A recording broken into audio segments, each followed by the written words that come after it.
Can we divide it up between content regulation on the one hand and the economic power on the other? Does that make sense? Actually, I think it does, because if you think about content for a moment, and content in particular that harms young people, which was the subject of the whistleblower's testimony, then we have actually a fair number of tools that we may not be using. Look, Facebook isn't the only company that delivers content or wants to deliver content to young people that's harmful. Think video games, alcohol, cigarettes, junk food, sugary drinks, et cetera, et cetera. And the way we've handled that in the past is either by limiting the availability and the accessibility, age limits, for example, or parental controls, or we regulate information. Here's what this does to you. And I don't think we've used either one of those tools particularly aggressively or effectively with big tech, and I think we need to look at it. That's quite apart from breaking them up, but let's get some information out there and let's control availability and accessibility, which is, of course, why people want more transparency from Facebook, because they don't understand how kids are accessing this or whether parental controls work. Well, so let's pursue that just for a moment, because we can get nervous about the First Amendment. But what your suggestion is, before you start saying what you can put in terms of substance on the site, you're saying who gets access to it. It's a little bit like when you put brown paper wrappers around the dirty magazines back in the olden days in the drugstores, and that doesn't raise the same First Amendment concerns.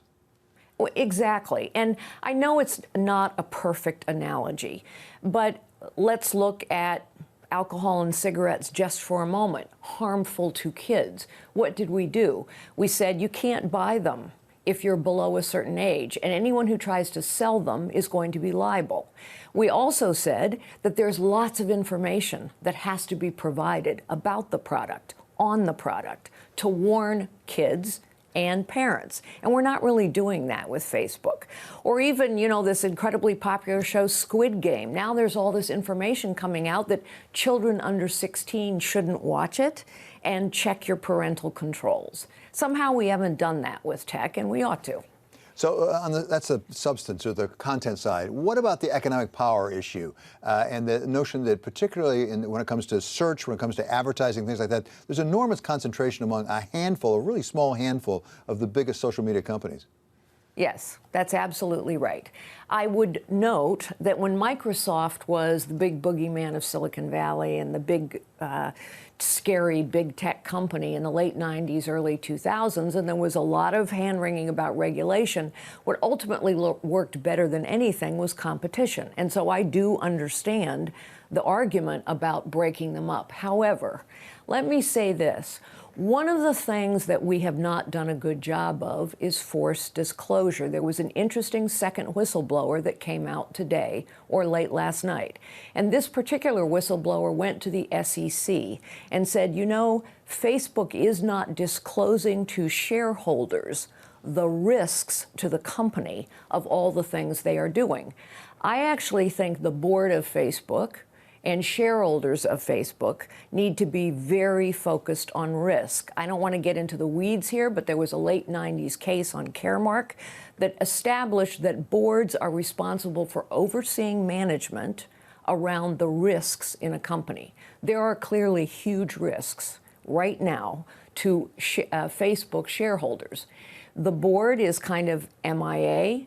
The dual class shares mean that Mark Zuckerberg holds enormous power, but the SEC is a regulatory agency that can demand fuller disclosure of risks, of algorithms on behalf of shareholders, and I think ultimately someone may take a shot at the board of Facebook. Carly, I wonder what you think about the structure of potential regulation, because there are those who say we should have a whole new agency, actually, in Washington, specifically devoted to this question, to regulate, sort of like a new FTC specifically for online. Some people even go so far, Tom Steyer goes so far as to say we should regulate the way we used to do airlines and still do utilities. We should set rates.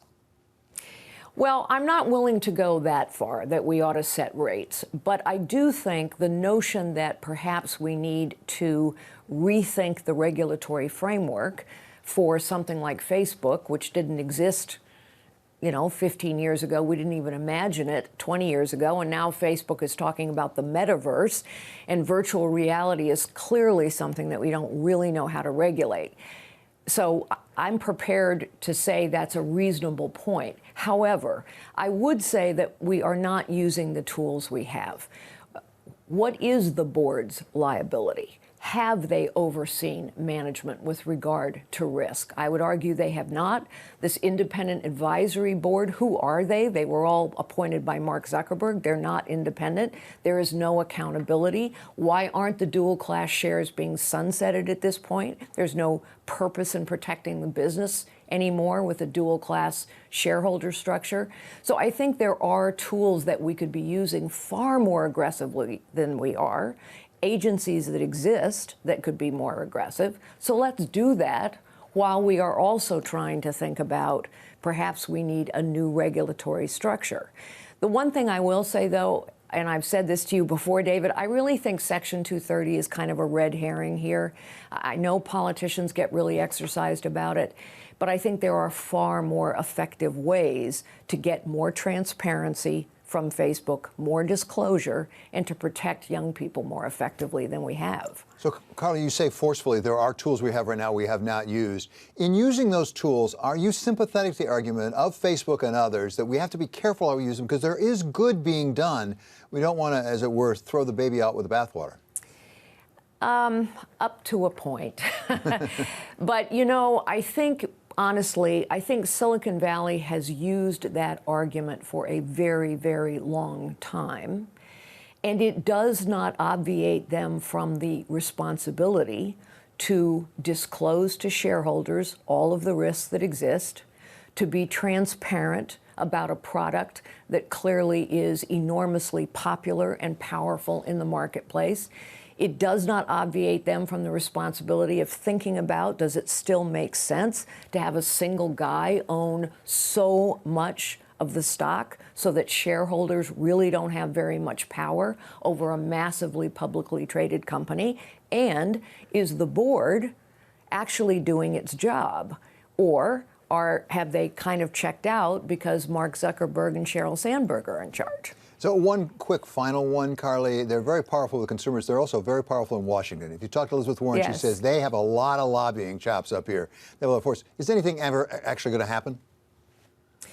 Well, yeah, I think things may happen. I hope that the regulatory agencies that exist, that I've mentioned, the SEC and the FTC, will get more aggressive.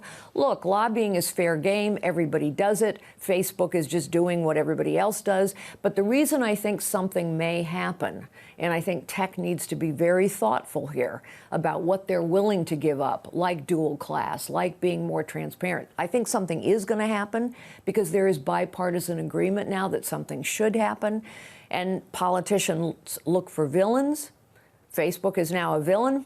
They look for victims, and they look to be heroes. And so, yeah, I think they're going to continue to mess around in this area and come up with something eventually that may or may not be helpful. In a word or two, do you see anybody within the industry who might be a leader for change?